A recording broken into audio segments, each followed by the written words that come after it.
ఓం నమ శివాయ శ్రీమాత్రే నమ. మిత్రులకి, శ్రేయోభిలాషులకి, అలాగే నన్ను ఎంతగా ఆదరిస్తున్న యూట్యూబ్ ప్రేక్షకులందరికీ కూడా పేరు పేరు ధన్యవాదాలు. మిత్రులరా, మీ అందరికీ కూడా ఆ పరాదేవత ఎల్లవేళలా మీతో ఉండి మీ మనోవాంఛలు నెరవేర్చాలని మనస్ఫూర్తిగా కోరుకుంటున్నాను. ఈరోజు మనం ఒక అద్భుతమైన తేలికైన ఉపాయాన్ని తెలుసుకుందాం. మనం కొన్ని తెలిసి తెలియక తప్పులు చేస్తూ ఉంటాం. ఆ తప్పుల వల్ల మనం మానసికంగాను, ఆర్థికంగా, శారీరకంగా ఇబ్బందులు పడుతూ ఉంటాం. అలాంటి సమస్య దేనివల్ల వస్తుంది, ఎందుకు వస్తుందని కూడా మనం ఆలోచించాం.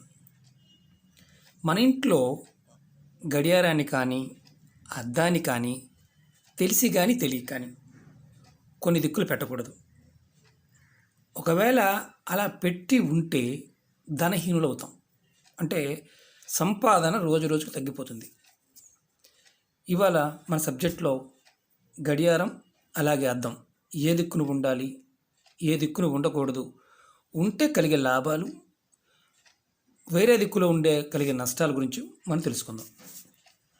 వాస్తుశాస్త్ర ప్రకారం మనం కొన్ని దిక్కులని ఈశ్వర దిక్కుడుగా, అంటే భగవంతుడిని ఆరాధించడానికి, మనశ్శాంతి కోసం, అలాగే సుఖ సమృద్ధి కోసం, అంటే భార్య పిల్లలతో ఆనందంగా ఉండడం కోసం, ధనాన్ని దాచుకోవడం కోసం మన ఇంట్లో ఉన్న దిక్కులను వాడుతూ ఉంటాం.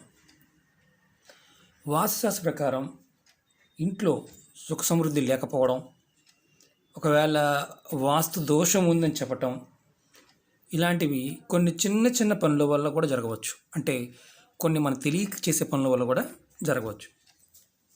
ఇలాంటి సమస్యల నుంచి బయటపడడానికి ఎలా చేస్తే బయటపడతామో తెలుసుకుందాం. మీకు ఈ వీడియో నచ్చినట్లు లైక్ చేయండి, నా ఛానల్ సబ్స్క్రైబ్ చేసుకోండి, గంట సింబల్ని యాక్టివేట్ చేసుకోండి, 10 మంది మిత్రులకి షేర్ చేయండి. అలాగే చాలామంది మిత్రులు మెయిల్స్లోను, కామెంట్స్లోనూ అనేక రకాలైన సమస్యల గురించి అడుగుతూ ఉన్నారు. మీరు నా వీడియోస్లోకి వెళ్ళండి. మీరు ఆచరించగలిగేది, మీకు వీలైన దాన్ని ప్రయత్నించేయండి.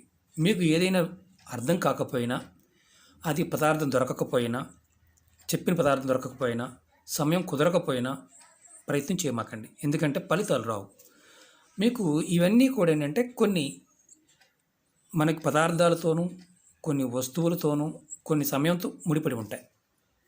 ఈ ఉపాయాన్ని మనం ఇంట్లో ఎలా పెట్టుకుంటే కలిసి వస్తుంది, ఎలా ఉంటే కలిసి రాదు, అంటే ఆల్రెడీ ఉంది, మనం ఎలాంటి సమస్యలు ఎదుర్కొంటున్నామో తెలుసుకుందాం. ఇది వాస్తురీత్యా చాలా వరకు మీరు ఎవరైనా సరే కొత్తగా ఇల్లు కట్టుకున్నామండి, మాకు తెలియకుండానే మా ఇంట్లో అప్పుడు దాకా బాగానే ఉంది, ఆర్థికంగా మేము సడన్గా కుంటిపడిపోయాం, చాలా బాగా కట్టుకున్నాం, మాకు జనఘోష తగిలింది, నరఘోష తగిలింది, యంత్రాలు పెట్టుకున్నాం, ఎన్ని పెట్టుకున్నా మాకు సరిగా లేదు అని అనేవారు. మీ ఇంట్లో అద్దం అలాగే గడియారం, గోడ గడియారం ఎక్కడ ఉన్నాయి, ఏ దిక్కున ఉన్నాయో చూసుకోండి.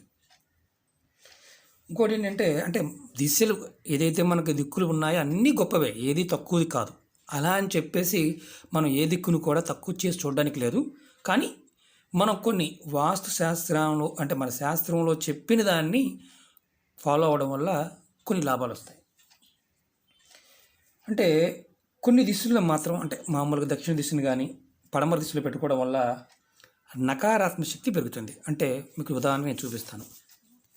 ఇది ఇల్లు అనుకోండి, ఇది తూర్పు, ఇది పడమర, ఇది ఉత్తరం, ఇది దక్షిణం, సౌత్.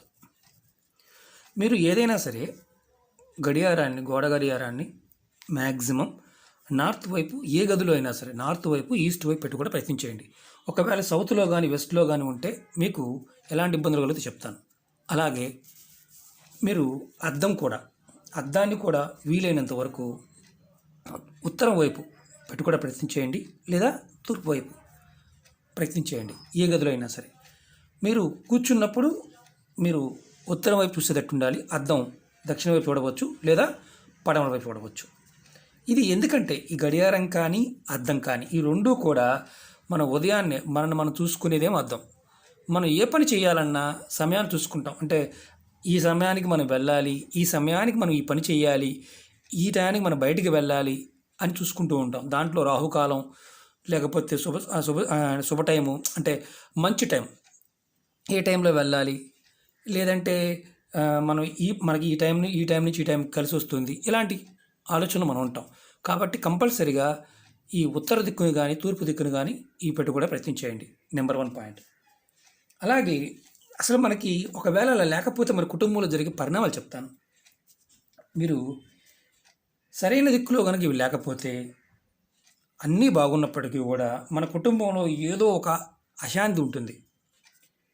రోజు రోజుకి నకారాత్మక శక్తి పెరుగుతుంది. ప్రతి చిన్న విషయానికి కోపం రావటం, చిరాకు రావటం, భార్యాభర్తల మధ్య గొడవలు రావటం, పిల్లలకి అలాగే తల్లిదండ్రుల మధ్య గొడవలు రావడం, చుట్టుపక్కల వారితో సంబంధం లేకపోయినా మనమే గొడవ పెట్టుకోవడం, ఏదో తెలియని భయం, మానసికమైన అశాంతి ఎక్కువ పెరుగుతాయి.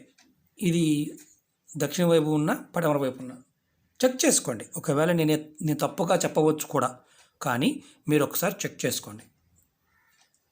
మీరు అదే ఉత్తరం వైపు కానీ తూర్పు వైపు కానీ ఉండడం వల్ల మీకు పాజిటివ్ ఎనర్జీ పెరుగుతుంది. సమాజంలో గౌరవ మర్యాదలు పెరుగుతాయి. ధనలాభం కూడా కలుగుతుంది.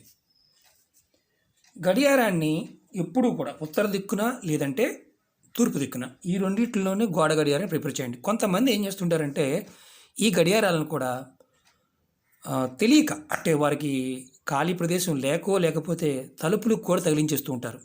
అసలు పొరపాటును కూడా తలుపులకి గడియారాలను తగిలించమాకండి. అలాగే కొంతమంది వాడుకునే అద్దాన్ని కూడా ఖాళీ లేనట్టుగా తలుపులకు పెట్టి ఫిక్స్ చేసుకుంటారు. అలా కూడా చేయమాకండి. ఎందుకంటే మనని మనం చూసుకునే అద్దం కానీ మనం ఫాలో అయ్యే టైం కానీ అంటే మనం చాలామంది అంటుంటారే మన టైం బాగోలేదురా, కొంతమంది వాడు టైం బాగుందిరా అంటుంటారు. టైం బాగోవడానికి కారణం మనం ఆ విధానం ఏదైతే కొన్ని దిక్కుల్లో ఉండే శక్తులు ప్రేరణ కలుగుతుంది. మన మనసు మీద మన చుట్టూ వాడే పదార్థాలు వాటి ప్రేరణ వల్ల మనకు తెలియకుండానే ప్రభావానికి లోనవుతాం. ఇది కుటుంబంలో అయితే అందరూ లోనవుతారు. కొంతమంది ఏం చేస్తుంటారంటే అద్దాన్ని తలుపు ఎదురుగా అంటే మెయిన్ దర్వాజాకి లోపల పక్కన పెడుతుంటారు. దృష్టి తగలకుండా ఉంటుంది అని బయట పెడతారు. అలా కాకుండా కొంతమంది లోపల పెడుతూ ఉంటారు. మీ దర్వాజాని మీ అద్దం చూడకూడదు. మీ అద్దంలో కొంతమంది డ్రెస్సింగ్ టేబుల్ అని పెడుతూ ఉంటారు. మీ మెయిన్ దర్వాజా కనుక మీ అద్దం కనిపిస్తూ ఉంటే ఆ కుటుంబం ఆర్థికంగా రోజుకి డౌన్లోకి వెళ్ళిపోతుంది. ఇంట్లో అత్త కోడళ్ళు కుటుంబ సభ్యులు కొట్టుకుంటూ ఉంటారు. పిల్లలు అసలు మాట వినరు. అంటే అప్పుడు దాకా కలిసి వచ్చిన కుటుంబం కూడా ఇబ్బందులు కలుగుతూ ఉంటాయి. మీ అద్దంలో అంటే ఇంటి లోపల ఉన్న అద్దంలో మీ మెయిన్ దర్వాజా కనిపిస్తూ ఉన్నప్పుడు అంటే ఎదురుగా పెడితే పక్కన ఉంటే ఇబ్బంది లేదు. అలాగే ఎంత సంపాదించినా అంటే డబ్బు సంపాదిస్తారు, లాభం అనేది ఉండదు. పొద్దున్నే 4 గంటలు లెగుస్తారు, పూజ చేస్తారు, సాయంత్రం 11:30 కష్టపడతారు, కానీ లాభం అనేది ఉండదు. ఇలాంటి చిన్న చిన్న విషయాలని సరి చేసుకోవడానికి ప్రయత్నం చేయండి. డబ్బు ఖర్చు కాకుండా పనులు అవుతాయి. అనారోగ్య సమస్యలు కూడా మనం సరైన దిక్కున అద్దం పెట్టుకోకపోయినా గడియారాన్ని పెట్టుకోకపోయినా సమస్యలు వస్తూనే ఉంటాయి. ఆ అనారోగ్య సమస్యలు ఎలా ఉంటాయంటే అప్పుడు దాకా మీకు షుగరు బీపీ ఇలాంటివి ఏవి ఉండవు. సడన్గా షుగర్ వచ్చిందంటారు. మోకాళ్ళ దగ్గర నుంచి తల వరకు ఎప్పుడు ఏదో ఒక నొప్పి ఉంటూనే ఉంటుంది. కుటుంబ సభ్యులు సంపాదించే వారికి ఇదొక పెద్ద సమస్య అంటే కుటుంబ పెద్దకి. అలాగే పిల్లల మాట వినకపోవడం పక్కన పెట్టండి, తప్పుడు మార్గాల్లో వెళ్ళే అవకాశాలు ఉంటాయి. ఇలా జరుగుతున్నాయి అనుకోండి, ఒకవేళ ఇలాంటి సంఘటన జరిగేసాయి, వాటికి ఉపాయం ఏంటంటే మీ అద్దాలని మీ గడియారాలని మార్చుకోండి. అలాగే మీకు తలుపుల మీద కానీ వీటి మీద అద్దాలు కానీ గడియారాలు ఉంటే తీసివేయండి. తూర్పు దిక్కున ఉత్తర దిక్కున ఏ రూమ్లో అయినా సరే పెట్టుకోవడం ప్రయత్నించండి. ఎందుకంటే ఖర్చు లేని పని చెప్తుంది ఏంటంటే ఖర్చు లేకుండా. ఇంకొకటి ఏంటంటే మీరు మీ దగ్గరలో ఉన్న వాస్తు సిద్ధాంతిని కూడా కన్సల్ట్ చేయండి. ఇల్లు కట్టుకున్నారు, వస్తువులు పెట్టుకోవడం, ఇంట్లో బరువైన వస్తువులు ఏదైనా సరే దక్షిణ భాగానికి పడమర భాగానికి మాత్రమే ఉండాలి బరువైనవి. అలాగే తూర్పు భాగము ఉత్తర భాగానికి తేలికైన వస్తువులు పెట్టుకోవాలి. కొంతమంది బట్టలు అంటే మామూలుగా స్నానం చేయడానికి వెళ్ళినప్పుడు కానీ తర్వాత వచ్చినప్పుడు కానీ తలుపులకి హ్యాంగ్లర్స్ బిగించి వాటికి అద్దం ఉంటుంది, వాటికి హ్యాంగ్లర్ కూడా ఉంటుంది, దాని మీద వేస్తూ ఉంటారు. అలా ఉన్నవారు ఆర్థికంగా సంపాదన అనేది ఎప్పుడూ నిలబడదు. అలా ఉంటే మార్చుకోండి. ఇవి చిన్న చిన్న విషయాలే మీకు, కానీ ఈ 2 విషయాలు జాగ్రత్తగా పరిశీలన ఖచ్చితంగా మీకు మార్పు రావడానికి అవకాశం ఉంటుంది. మీరు ప్రయత్నపూర్వకంగా మీ ఇంట్లో కనుక ఇలా ఉన్నాయి చూడండి, ఉంటే మార్చుకోండి. ఉంటే ఖచ్చితంగా మార్చుకోండి. అద్భుతమైన ఫలితాలు రావడానికి అవకాశాలు ఏర్పడతాయి. ఓకే మిత్రులారా, మీకు ఈ వీడియో నచ్చినట్టు లైక్ చేయండి, నా ఛానల్ సబ్స్క్రైబ్ చేసుకోండి, గంట సింబల్ని యాక్టివేట్ చేసుకోండి, 10 మంది మిత్రులకు షేర్ చేయండి. మరొక అద్భుతమైన ఉపాయంతో మీ ముందుకు వస్తాను. ఓం నమః శివాయ. శ్రీమాత్రే నమః.